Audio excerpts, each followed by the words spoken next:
अगला क्वेश्चन है, चेहरे की हवाइयाँ उड़ाना मुहावरे का सही अर्थ है। तेजी से चलना, घबरा जाना, जवाब न देना, क्रोधित होना। तो इसका मुहावरे का अर्थ है घबरा जाना। हवाइयाँ उड़ गई मतलब एकदम से।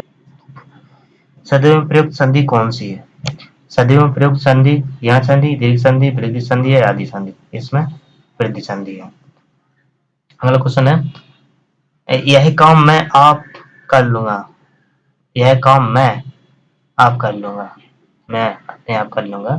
पंक्ति में आप है, आप जो है ना, जो आप है वो क्या है? संबंधवाचक सर्वनाम, निजवाचक सर्वनाम, निश्चयवाचक सर्वनाम की पुरुषवाचक सर्वनाम? तो इसका आंसर है निजवाचक सर्वनाम, अपने आप कर लूंगा। निजवाचक आप है, निजवाचक सर्वनाम।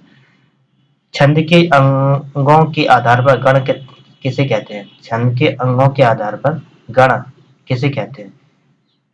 कितने होते हैं मतलब, या किसे कहते हैं, गण किसे कहते हैं? 3 वर्गों के समूह को गण कहते हैं, कि 2 वर्गों के समूह को, कि 4 वर्गों के समूह को, कि उपयुक्त में से कोई नहीं। तो 3 वर्गों के समूह को गण कहते हैं, छंदों के अंकों के आधार पर। आज्ञा दीजिए वाक्य में कौन सा वाच्य है? आज्ञा दीजिए वाक्य में कौन सा क्या है? वाच्य। तो आज्ञा दीजिए वाक्य में कर्तव्यवाच्य, कर्मवाच्य, के भाववाच्य, कि इनमें से कोई नहीं? तो आज्ञा दीजिए वाक्य में कृतवाचक, कर्तवाचक वाक्य है, वाचक, कर्तवाचक। अध्यवसायी का अंग्रेजी पर्याय है। अध्यवसायी का अंग्रेजी पर्याय है एक्सप्रेस, एसिडियस, के नन। तो इसका है स्टेनियस, इसका आंसर। दिए गए वाक्यांश के लिए शब्द का प्रयोग कीजिए। हर काम को देर में करने वाला, हर काम को देर में करने वाला, दीर्घदर्शी, अदूरदर्शी, विलंबी या दीर्घसूत्री? तो इसका आंसर है काम को देर में करने वाला दीर्घसूत्री होता है। अगला क्वेश्चन है, कम बोलने वाला व्यक्ति वाक्यांश के लिए उपयुक्त शब्द होगा। कम बोलने वाला व्यक्ति वाक्यांश के लिए उपयुक्त शब्द कौन सा होगा? समभाषी, कमभाषी या मितभाषी या मृदुभाषी? क्या होगा इसका आंसर? मितभाषी, इसका आंसर मितभाषी होगा। अगला क्वेश्चन है, निम्नलिखित 6 वाक्यांशों में से प्रथम व अंतिम निश्चय है, शेष को उचित क्रम में व्यवस्थित कीजिए। ऐसे क्वेश्चन को हम याद रखेंगे कि सबसे पहले हम क्वेश्चन को ढांचा पढ़ेंगे, उसके बाद उसके अकॉर्डिंग फिर क्वेश्चन को आंसर देखेंगे, आंसर के अकॉर्डिंग ढांचा को व्यवस्थित करेंगे। तो सामाजिक जीवन में क्या है? क्रोध की जरूरत बराबर पड़ती है। मनुष्य दूसरों के द्वारा पहुंचाए जाने वाले बहुत से यदि क्रोध ना हो तो, या कष्ट की चित्तवृत्ति का? तो हम इसमें याद रखें, पहले देखो वा या रा ला, तो पहले वा देखें। सामाजिक जीवन, पहले वा।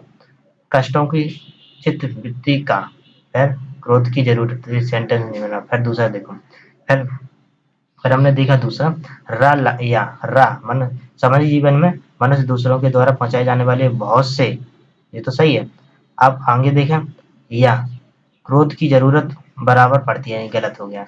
अब देखें सी, ला रा वा, सामाजिक जीवन में ला से स्टार्टिंग, यदि क्रोध ना हो तो ये समझ नहीं आई है। सामाजिक जीवन यदि क्रोध ना हो तो। फिर चौथा देखें, या ला रा वा, या सामाजिक जीवन में क्रोध की जरूरत बराबर पड़ती है। फिर ला, यदि क्रोध ना हो तो। फिर रा, मनुष्य दूसरों के द्वारा पहुंचाए जाने वाले बहुत से कष्टों की चित्तवृत्ति। डी, इसका आंसर है डी। अगला क्वेश्चन है, जहां ना पहुंचे रवि, ये लोकोक्ति है, जहां ना पहुंचे रवि वहां पहुंचे कवि। और लोकोक्ति का अर्थ क्या है? क्या अर्थ है? कवि के लिए कुछ भी अगम्य नहीं, कवि निरंकुश होता है, या कवि कल्पनाशील होता है, या कवि भाव प्रवण होता है? तो इसका आंसर है कवि कल्पनाशील होता है। जहाँ ना पहुंचे कवि वहां पहुंचे रवि, इसका कल्पनाशील होता है। थैंक यू, धन्यवाद।